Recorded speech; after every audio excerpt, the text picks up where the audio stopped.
आज से 4200 साल पहले मेसोपोटामिया के पास दो नदियों के बीच में ऊर साम्राज्य का शासन था। ऊर तृतीय वहाँ का राजा था और उसके शासनकाल में एक बच्चे ने जन्म लिया। उस बच्चे की महत्वाकांक्षाएं बहुत अधिक थीं और राजा ऊर का साम्राज्य बहुत बड़ा नहीं था। उस बच्चे ने प्राचीन विद्याओं के विशेषज्ञों से संपर्क किया क्योंकि उसकी किस्मत में कुछ और लिखा था। अपने प्रारब्ध में लिखे हुए राज्य सत्ता को प्राप्त करने के लिए उसने विद्रोह किया। असफल रहा क्योंकि उसके पास बड़ी छोटी सी सेना थी, 1000 लोगों की। ज्योतिषियों ने भविष्यवाणी की थी कि यह बच्चा आगे चलकर इस राज्य का राजा बनेगा। तो राजा ऊर के अत्याचारों से जो लोग परेशान थे, आतंकित थे, उन लोगों ने उस बच्चे का साथ दिया।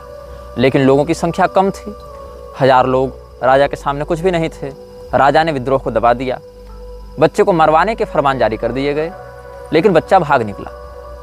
बच्चा भागकर सीरिया की ओर बढ़ा, रेगिस्तानों की ओर बढ़ा और वहाँ पर उसे कुछ ऐसा मिला जिसकी उसने कभी कल्पना नहीं की थी। एक काउंसिल, एक संगठन जिसमें 15 लोग थे। ये 15 लोग एक ऐसे व्यक्ति की खोज में थे जो उनका नेतृत्व कर सके। इन 15 लोगों के पास अलग अलग शक्तियाँ थीं, अलग अलग सामर्थ्य थे, अलग अलग प्रकार की इच्छाएं थीं और ये आपस में एकजुट नहीं हो पाते थे। इन्हें आवश्यकता थी एक ऐसे नेता की जो इन सबों को एक सूत्र में बांध सके, इनकी शक्तियों का एकत्रीकरण करके अपने उद्देश्य के लिए प्रयोग कर सके। उन 15 लोगों ने इसको अपना नेता चुना, अपनी शक्तियों का एक बड़ा भाग इसके विकास में लगाया और इन 16 लोगों ने मिलकर एक शक्ति को उत्पन्न किया। ये जो बच्चा है इसके विषय में आप जानते हैं, इसका नाम है अहरिमान आर्द्र म्लेच्छ, जिसे हम कहते हैं म्लेच्छराज। 16 लोगों की यह सभा म्लेच्छराज के नेतृत्व में उसके 15 पार्षदों के साथ बनी इस सभा ने अपने शरीर से अपनी शक्ति का एक एक अंश निकालकर उसको सम्मिलित किया और एक शैतान को बनाया। उस शैतान का नाम था अनाम म्लेच्छ। वस्तुतः अनाम म्लेच्छ ही वह शक्ति है जिसकी आराधना म्लेच्छराज करता है। अनाम म्लेच्छ और आर्द्र म्लेच्छ ये दोनों साथ साथ चलते हैं। जैसे दिव्य संपदा में अश्विनी कुमार एक जैसे दिखते हैं, एक साथ चलते हैं, जैसे दिव्य संपदा में अश्विनी कुमार युगल हैं, वैसे ही आसुरी संपदा में आर्द्र म्लेच्छ और अनाम म्लेच्छ दोनों साथ साथ चलते हैं, दोनों युगल हैं, दोनों संयुक्त हैं। आर्द्र म्लेच्छ को, म्लेच्छराज को जो शक्तियाँ मिलती हैं वो वस्तुतः अनाम म्लेच्छ से ही उसे प्राप्त होती हैं। अनाम म्लेच्छ का नाम अनाम इसीलिए है क्योंकि इसकी प्रसिद्धि अधिक नहीं हुई, क्योंकि इसने अपने दूसरे रूप से सारे कार्यों को किया है। ये कभी सामने आया नहीं, कभी इसने सीधा हस्तक्षेप नहीं किया। ये वो राजा है जो अभी तक अपने चेहरे को सार्वजनिक नहीं करना चाहता। ये समस्त कार्यों को करने के लिए आर्द्र म्लेच्छ का आश्रय लेता है। तो वस्तुतः म्लेच्छराज मतलब जो आर्द्र म्लेच्छ है वो राजा तो अवश्य है, लेकिन वो राजा स्वतंत्र नहीं है। उस राजा की इच्छाएं स्वतंत्र नहीं हैं। उस राजा को अगर कुछ करना है तो उसको अनाम म्लेच्छ से सहमति और अनुमति लेनी पड़ेगी। एक तरीके से कहें तो एक ही शरीर में रहने वाली ये दो शक्तियां हैं। आर्द्र म्लेच्छ का शरीर और उसके अंदर जो नियंत्रण है वो अनाम म्लेच्छ का है। अनाम म्लेच्छ का स्वरूप जैसा मुझे समझ में आया है, जैसा अपने शोध और साधना से हमने ज्ञात किया है, उस स्वरूप के आधार पर हमने AI से कुछ चित्र बनाए हैं जो कि इस वीडियो में, इस श्रृंखला के इस एपिसोड में आपको समय समय पर दिखाए जाते रहेंगे। एक क्रूर स्वरूप, एक शैतान का, जिसका जो मुख है वह गधे का है, जिसके पैर कभी मनुष्य और कभी घोड़े के समान होते हैं, जिसके पंख मोर के समान हैं, जिसकी आँखें बहुत क्रूर हैं, जिसके दांत बड़े नुकीले हैं। ऐसा ही स्वरूप है अनाम म्लेच्छ का। और ये अनाम म्लेच्छ ही वह शक्ति केंद्र है, वह शक्तिपुंज है जहाँ से म्लेच्छराज आर्द्र म्लेच्छ जहाँ से अपनी शक्तियों को प्राप्त करता है, जहाँ से उन शक्तियों का प्रयोग करता है। हम बात कर रहे थे ऊर साम्राज्य के पतन की। जब आज से 4200 साल पहले ऊर साम्राज्य का पतन हुआ, उस समय अंतिम राजा था इब्बिसिन। इब्बिसिन के अत्याचारों के कारण जब विद्रोह हुआ, उस समय पहली बार तो विद्रोह कुचल दिया गया, लेकिन दूसरी बार अपनी शैतानी शक्तियों के साथ आर्द्रमलेक्ष के नेतृत्व में जब विद्रोह किया तो इब्बिसिन हार गया और वहीं पर असुर साम्राज्य की नींव पड़ी। असुर साम्राज्य की नींव जब पड़ी, उसका नाम पड़ा गया असीरिया। असीरिया और सीरिया दोनों अलग अलग हैं, लेकिन नाम का जो स्रोत है वो समान है। ईसा पूर्व 26-25 शताब्दी तक विश्व का दूसरा बड़ा साम्राज्य था ऊर साम्राज्य। भारतीय सत्ता के संयुक्त प्रभाव के अतिरिक्त अगर विश्व में किसी की बात मानी जाती थी, वह था ऊर साम्राज्य। ऊर साम्राज्य के नेतृत्व में एक छोटा सा शहर एक विशाल साम्राज्य बनता जा रहा था और बीच में ही सत्ता का परिवर्तन हो गया और आर्द्रमलेक्ष ने सत्ता संभाली। असुर साम्राज्य के पहले राजा का नाम असुर था। इस असुर को संस्कृत वाला असुर भी समझ सकते हैं, आसुरी संपदा का होने के कारण, अथवा इसको ASSUR असुर ऐसा भी समझ सकते हैं। असुर नाम के कई राजा इसमें हुए हैं और सुमेरियन भाषा में इसका अर्थ होता है राजा। सुमेरियन भाषा में असुर का अर्थ होता है राजा। और ये पुजुर असुर जो था, असुर साम्राज्य का पहला राजा था। म्लेच्छराज अपने प्रतिनिधियों के माध्यम से उनको राजा बनाकर इस क्षेत्र का शासन करता था और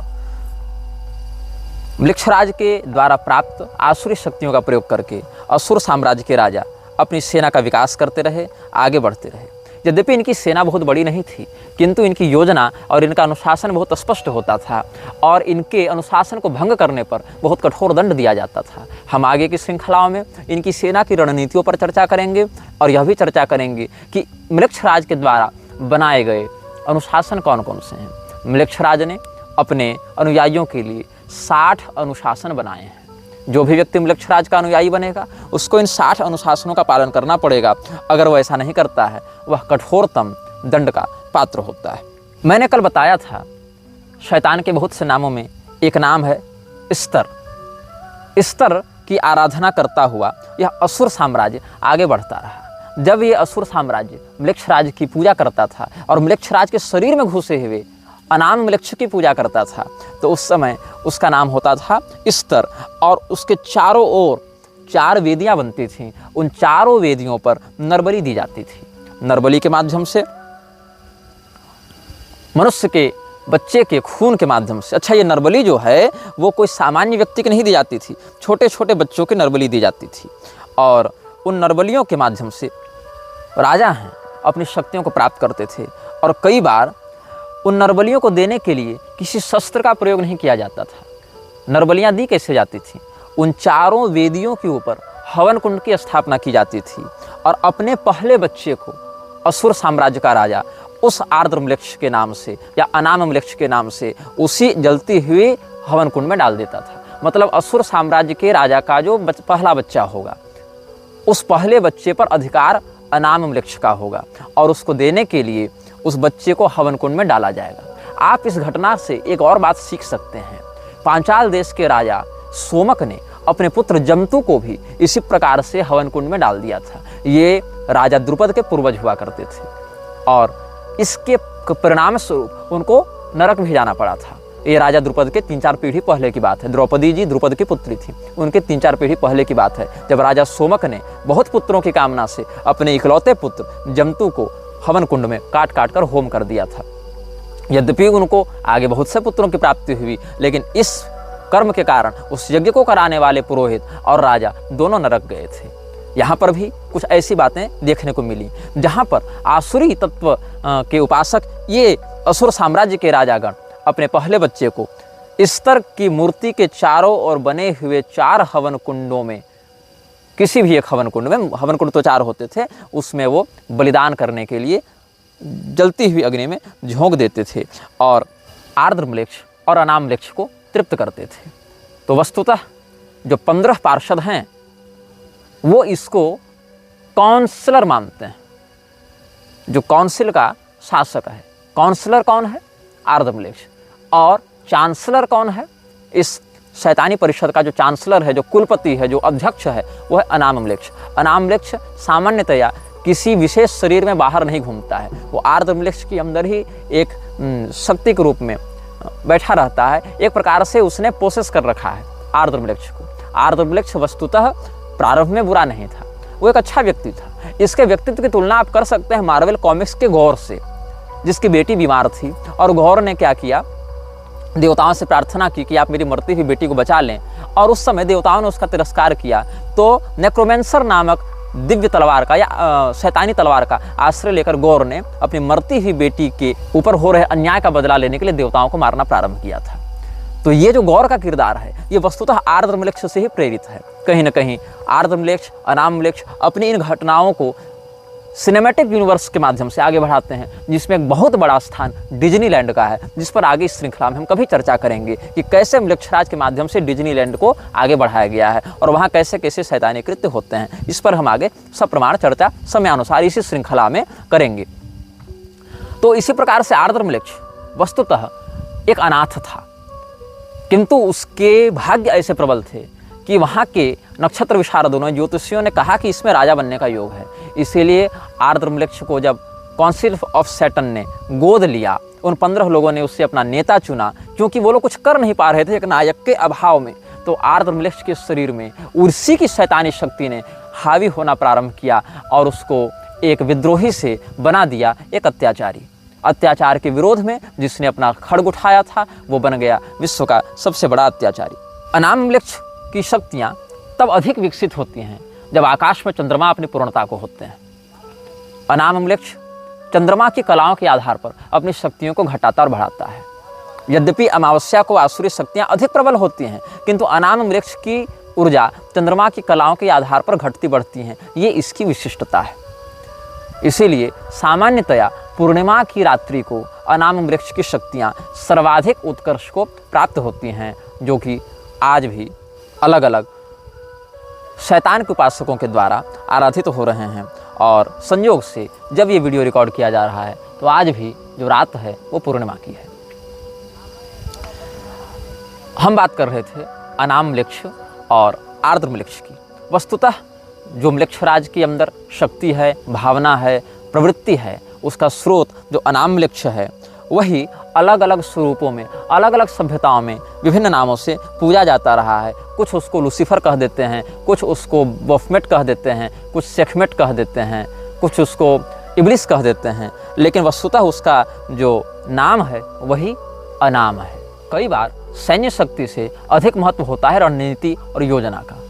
आपको अगर इतिहास के पन्नों की ओर ले चलें, एक घटना घटित हुई थी द्वितीय विश्व युद्ध में, जब हिटलर ने हॉलैंड पर कब्जा करने की योजना बनाई। अब हॉलैंड एक ऐसा स्थान है जिसका शहर, जिसका जो नागरिक समाज है, वो जहाँ बसा है वो समुद्र तल से नीचे है। मतलब समुद्र के पानी के द्वारा हॉलैंड की गांव, शहर इत्यादि डूब जाएं, इसकी संभावना सदैव बनी रहती है। इसीलिए दीवारों का आश्रय लेकर, बड़े बड़े किलेबंदी का आश्रय लेकर हॉलैंड के अंदर समुद्र के पानी को घुसने से रोका जाता है।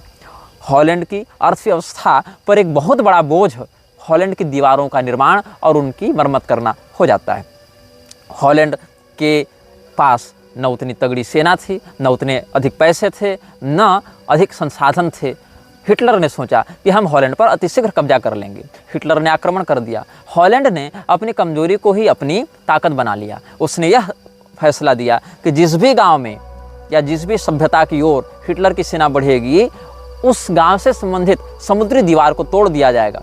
हुआ यही, और समुद्र की आपदा से जो दीवारें हॉलैंड के गांव की रक्षा करती थीं, वही दीवारें जब तोड़ दी गईं, हॉलैंड के अंदर समुद्र का पानी घुसने लगा और जर्मनी सेना डूबने लगी, पराजित हो गई। कहने का तात्पर्य है कि कई बार जो आपकी रक्षा करता है, जिससे आपकी रक्षा होती है, उसको नष्ट करके अपने शत्रु को अपने अंदर आमंत्रित करने से आप बच सकते हैं। जो समुद्र का पानी कभी मारता था और दीवारें बचाती थी, आज उल्टा हो गया। दीवारों को रक्षक नहीं, अवरोधक माना गया, रक्षक को हटा दिया गया। जो कल मार रहा था उसको अंदर आने दिया गया और उसी ने अंततः आपकी जान बचाई। इस रणनीति को समझिएगा। उर साम्राज्य के अत्याचारों से बचने के लिए सुमेर की जनता ने उर साम्राज्य के विरुद्ध आर्द्रमृक्ष के नेतृत्व में विद्रोह किया था। लेकिन अंततः जो उर साम्राज्य अत्याचारिक रूप में प्रसिद्ध था, लोगों ने उसको याद करना आरंभ किया जब उन्होंने देखा कि हमारा विद्रोही नायक हमारे पिछले राजा से कहीं अधिक महत्वाकांक्षी, कहीं अधिक क्रूर और कहीं अधिक सनकी है। आर्द्रमृक्ष के शासन में सुमेर, मेसोपोटामिया इत्यादि की सभ्यताओं ने बहुत विकास किया। भौतिकता की दृष्टि से, सैन्य शक्ति की दृष्टि से, विलासिता की दृष्टि से शैतानी ताकतों ने उस पूरे क्षेत्र में अपनी कृपा बरसाने आरंभ की। जो भी राजा का वफादार होता था, जो भी असुरों का उपासक होता था, जो भी इस प्रकार से नकारात्मकता को स्वीकार कर लेता था, उसकी सामाजिक प्रतिष्ठा, उसका यश, उसका पराक्रम बहुत बढ़ने लग जाता था। देखा देखी लोगों ने इसको अपनाना प्रारंभ किया और एक छोटा सा शहर बन गया एक विशाल साम्राज्य। अब हम सिद्धांतों पर चर्चा करेंगे। आज हम प्रधानता से म्लेच्छराज के अनुयायियों के लिए जो 6 अनुशासन हैं, 60 में से 6 अनुशासन की आज हम चर्चा करेंगे। पहला अनुशासन यह कहता है, तुम्हारे हृदय में सदैव एक ज्योति जल रही है। जब भी कोई निर्णय करना हो उस ज्योति का अनुसरण करना। यह पहला नियम कहता है। वह ज्योति शैतानी है, अ फ्लेम ऑफ इविल।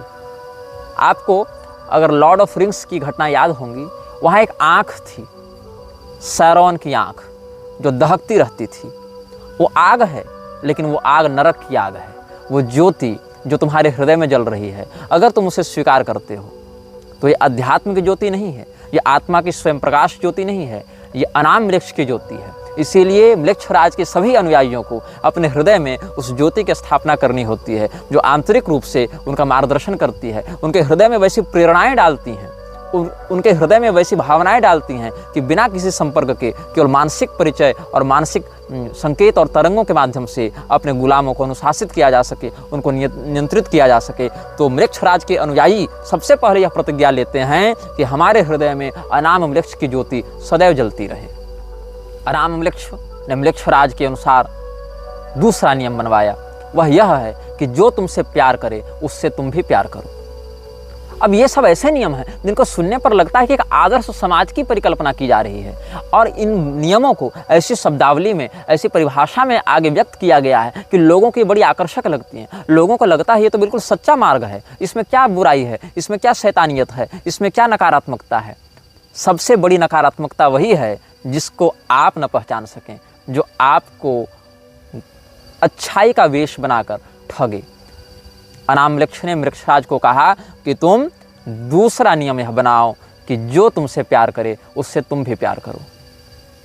अब इसमें एक समस्या यह होती है कि भाई कोई हमसे प्रेम कर रहा है तो हमसे घृणा कैसे कर सकते हैं, लेकिन ऐसी बात नहीं है। उसके प्रेम के पीछे क्या उद्देश्य हो सकता है। आप यह बात ध्यान में रखें कि रावण ने जब भगवती सीता का हरण किया था तो बारंबार कहता था कि हे सुंदरी, हम तुमसे प्रेम करते हैं, तुम उस वनवासी राम के पीछे क्यों पड़ी हुई हो, चलो हमारे प्रस्ताव को स्वीकार करो, हम तो मंदोदरी से भी ऊपर तुम्हारा आसन रखेंगे, हमारे हृदय में जो प्रेम है तुम्हारे लिए उसको एक बार स्वीकार कर लो। आप ध्यान दें, आज समाज में जितना व्यभिचार फैल रहा है, जितना लव जिहाद फैल रहा है, जितने तरह के बलात्कार हो रहे हैं, उनके पीछे कहीं न कहीं सिनेमैटिक भावना यह है कि जो तुमसे प्यार करे उससे तुम प्यार करो, प्यार किया तो डरना क्या, हम है राही प्यार के। तो ये जो है, जो तुमसे प्यार करे उससे तुम प्यार करो, इसमें प्यार अंततः जाकर व्यभिचार बन जाता है। एक आदर्श परिकल्पना कि दया सर्वेषु भूतेषु, सभी प्राणियों में दया करो, समस्त प्राणियों से मैत्री करो, मित्रस्य मा चक्षुषा समीक्षामहे।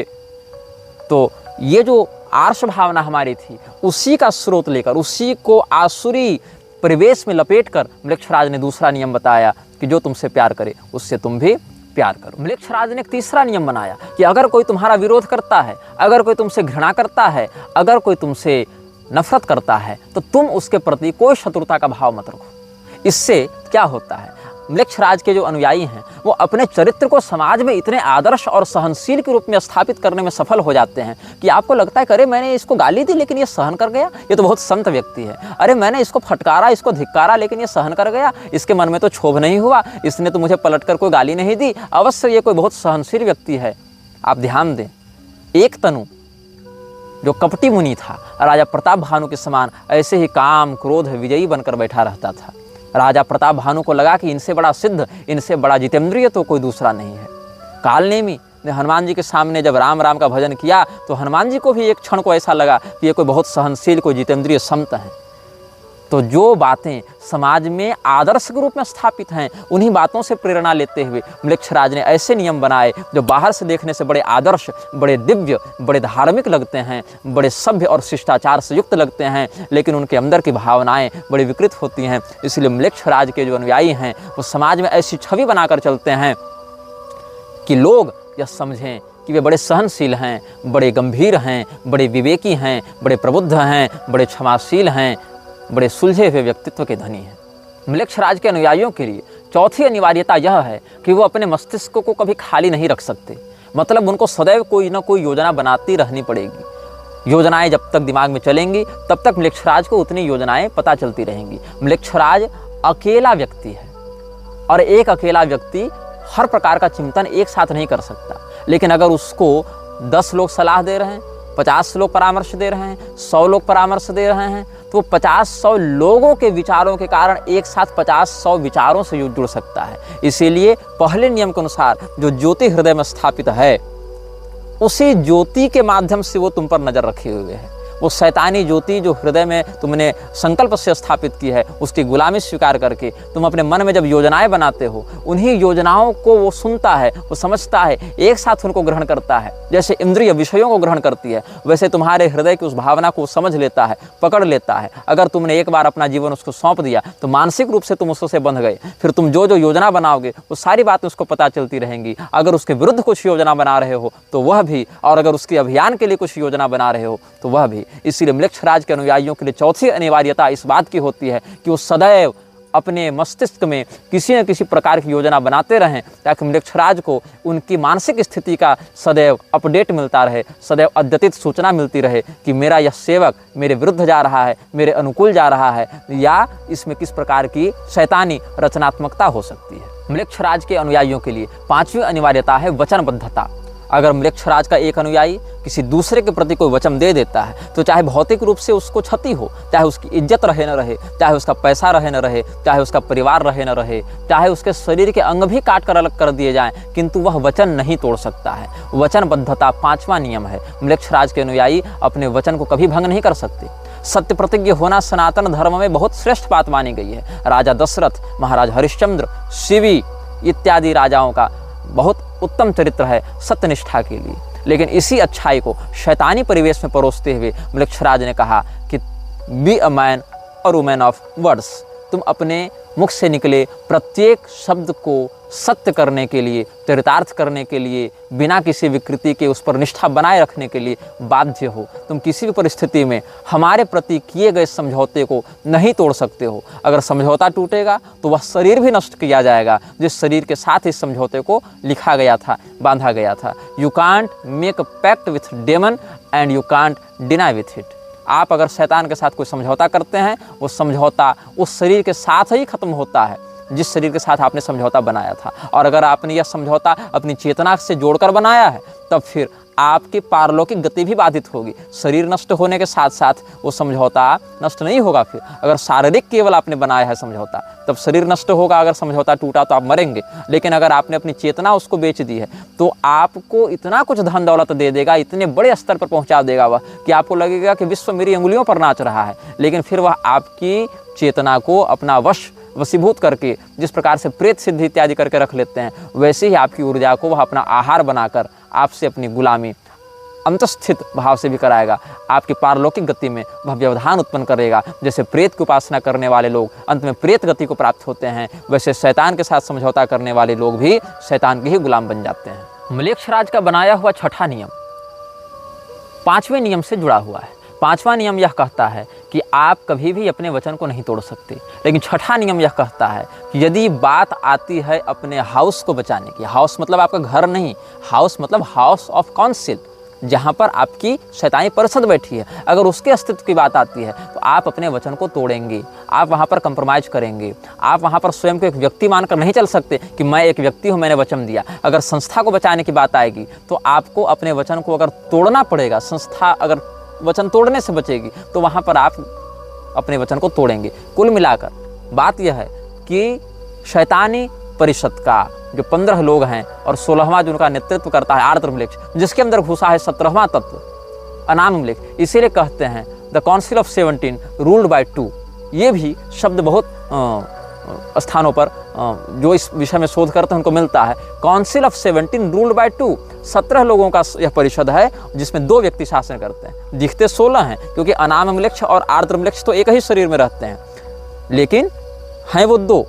तो काउंसिल ऑफ 17 रूल्ड बाय 2, तो इस काउंसिल को ही हाउस कहा गया है, यही इनका घर है। आपका घर कहीं बाहर नहीं। जो शैतान के गुलाम हैं, म्लेच्छराज के सेवक हैं, वो इसी काउंसिल के वफादार हैं, इसी घर के परिवार के सदस्य हैं।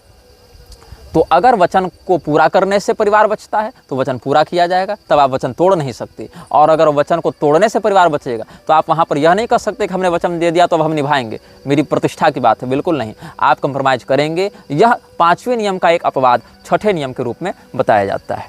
आज हमने चर्चा की म्लेच्छराज को शक्ति कहाँ से मिलती है, म्लेच्छराज का जन्म कहाँ हुआ था, म्लेच्छराज के अंदर कौन सी शक्ति काम करती है, म्लेच्छराज बना कैसे। एक असफल साधक जो अपनी महत्वाकांक्षाओं को पूर्ण न कर सका और देवताओं से वैर कर लिया, अपने साथ 15 शैतानी उपासकों को लेकर अपनी ऊर्जा से एक नए शैतानी ऊर्जा को जिसने निर्मित किया और फिर उसी के वशीभूत हो गया, उसी के सम्मोहन में आ गया। अनाम म्लेच्छ के द्वारा नियंत्रित किया जा रहा आर्द्र म्लेच्छ ही हमारे द्वारा यहाँ म्लेच्छराज शब्द से बताया जा रहा है, जिसके विषय में इस संसार की बहुत कम शक्तियाँ जानती हैं और अधिकांश शक्तियाँ जानकर भी मौन रहती हैं। यह वीडियो जल्द ही हटा दिया जा सकता है। कृपया थर्ड पार्टी ऐप्स का उपयोग करके डाउनलोड करें। आप इस वीडियो को अपने चैनल पर फिर से अपलोड भी कर सकते हैं।